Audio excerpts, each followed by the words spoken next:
Take my mask off. We'll call this meeting to order.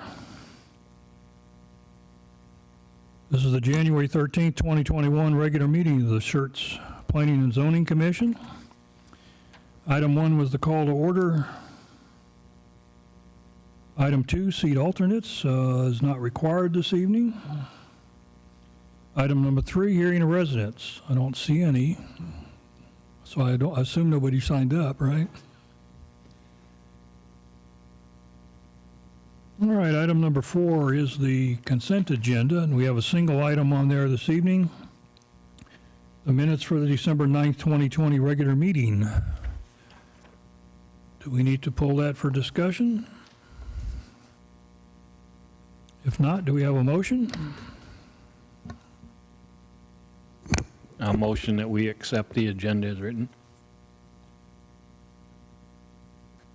Have a motion to accept from Commissioner Ray. Do I have a second? Second. All right, who is that? Richard? Okay. Okay, we have a motion to approve from Commissioner Ray and a second from Commissioner Broad. Do we have a call for the vote? Aye. Aye. Aye. Aye. Aye. Aye. 7 ayes, none opposed, motion passes. Item number 5 is a public hearing. 5A, ZC 2020-013, hold a public hearing, consider and act upon a request to rezone approximately 142 acres of land to Manufacturing District Light, M1. The subject property is located generally 3,500 feet southwest of the intersection of Door Lane and Bell North Drive, Comal County, Texas. Good evening, Commissioners. So the subject property here is outlined in green. So this is the approximately 142 acres. To try to get your bearings, down here is Lookout Road, Door Lane's over here, and then Tejas Way, which has recently been constructed, is this blue line here. So as you can see, the subject property is undeveloped, and generally the surrounding properties are also undeveloped. On December 29th, I mailed out 10 public hearing notices to property owners within 200 feet. At this time, we've received no responses in favor, no responses opposed, just no responses at all. So as you can see, again, property is outlined in blue. So I think this is a fairly good image to kind of talk about the current situation. So as you can see on this side, the property is actually outside the city limits at this time. They've also submitted a petition to voluntarily annex that property into the city of Schertz. That first petition was heard by the city council earlier this month and was approved, which started that annexation process. So this zoning is a pretty integral part of that zoning, of that annexation. Obviously, we don't want to annex property into the city that's not got an affiliated zoning. So they are requesting to zone to Manufacturing Light District, the M1, which is consistent with the adjacent properties, as you can see here. So right now, the red dashed line is the current city limits, and as you can see, the kind of the proposed zoning shows where the proposed city limits would also be. So to kind of recap again, January 5th meeting, City Council did accept that resolution, accepting the petition to start the annexation process. This also, the subject property is also related to an agreement that was done between San Antonio and Schertz. That was kind of a discussion last year with council where San Antonio agreed to release this property from their ETJ as long as the city of Schertz annexed them started the process of annexation within 3 months of signing that agreement. So the resolution that was heard earlier this month started that process, keeps us in compliance with that agreement with San Antonio, but like I said, the zoning does go hand in hand with that. So since the property is actually outside of the city limits when the comp plan was done, it wasn't evaluated. So you can see subject property here identified by the star, wasn't evaluated. However, the adjacent property is all industrial on the comp plan. So the Manufacturing Light District does comply with the adjacent comprehensive land use designation.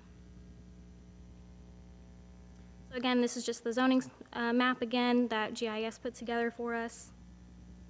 And staff is making a recommendation of the zone change as submitted due to the adjacent land use designations being industrial on the comp plan, being zoned manufacturing light. The proposed use is to kind of continue that manufacturing light with the M1 zoning. So we're making a recommendation of approval, and this also does correspond, with that annexation.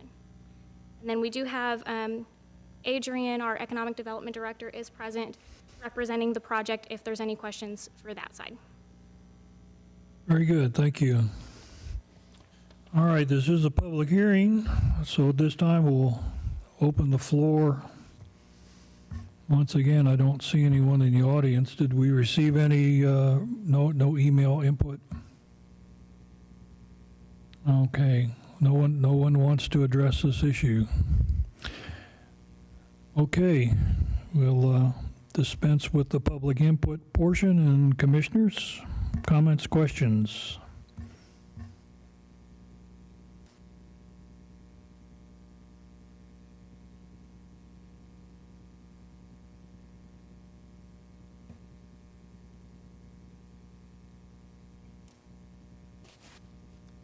Emily, what's the name of that road that goes back there now? Tejas Way. Yeah. Tejas. I went back there before it was blocked off. That's a nice road. I'm glad it's blocked off too. That is a nice road. If you had never mind. I'm slightly concerned, but not enough to block this in any way whatsoever, but slightly concerned about access to that area. It's bounded by 2 railroad tracks, and the only in and out is Tejas Way. So I'm hoping in the future we can get some additional access to that place so it's not just, Tejas Way is good, it's wide, it's big, but you never know. There's just one way in and out over there, and normally we don't do that anymore, so. Yeah, this is the property that when we, I think it was the replat for the adjacent M1 properties where, and I commented about the length of Tejas Way and it being a dead-end street. At that time, the developer pointed out that these are the same people now, I think, that are doing the annexation and rezoning. And at that time, their intent was to extend both Tejas Way and Ben Keith Way from Selma. And he said they'd already had a agreement with the railroad to cross the tracks. So I would anticipate that when he brings in his, when they get around to platting and doing all the other stuff here on this property, that we'll see that other connection. At least I hope we all. So.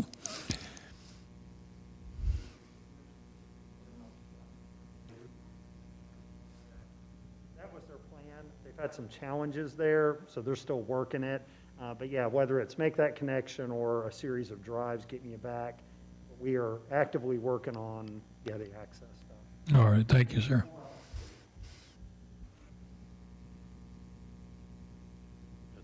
I think the state made a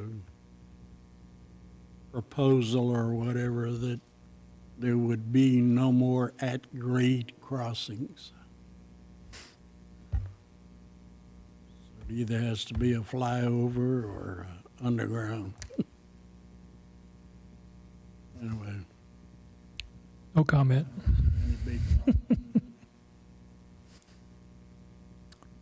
I'll make a motion if you're ready. Yes, sir, go ahead. Approve the proposed zoning change for 312 LLC as presented. We have a motion to approve. Do I have a second? I'll second. Who was that? Gordon? Okay. You're right here. All right, so we have a motion to approve from Commissioner Greenwald and a second from Commissioner Ray. Any further discussion or questions? Mr. Outlaw, just a point of clarity, just a reminder that it's a recommendation of approval to council. Yes, ma'am. Sorry, Mom. That's, I forgot. Yeah. I just want to make sure everybody else understands. No, that's, Record. no problem. Okay, so it's a motion to recommend approval to City Council. All right. Let's call for the vote. Aye. Aye. Aye. Aye. Aye. Aye. And aye. 7 ayes, none opposed, motion passes. Item number 6, requests and announcements. Request by commissioners to place items on a future planning and zoning agenda. Anything? Hearing none. Item B, any announcements by commissioners? Also none. Item C, announcements by city staff. Two quick ones. So the first one is the new site plan that we received that was listed on the agenda. It's for 3009 Horizon, Lot 3, Block 2. So just to get your bearings, kind of this property right here is the Raising Cane's, Walmart across the street. So y'all may have remembered seeing a site plan for this property not that long ago for this proposed on the grind. So it's the same property, and they are proposing a Valvoline instant oil change. So you can see on the grind there, and then a Valvoline instant oil change. That's a little close up better. But. And then you all should have received an email from Tiffany last Friday about a virtual training that was being offered for free. I passed out some flyers too. If you're interested in registering for that, you would email those two contacts, not the city. It's all being done through them, but it looks like a interesting workshop. It's March 3rd and 4th from 8 to 11. And if you have any questions about it, just let me know. That's it. Emily, who do I need to get to update my email address? Is it still? It's still not updated. See you after the meeting. Anything else? This meeting's adjourned.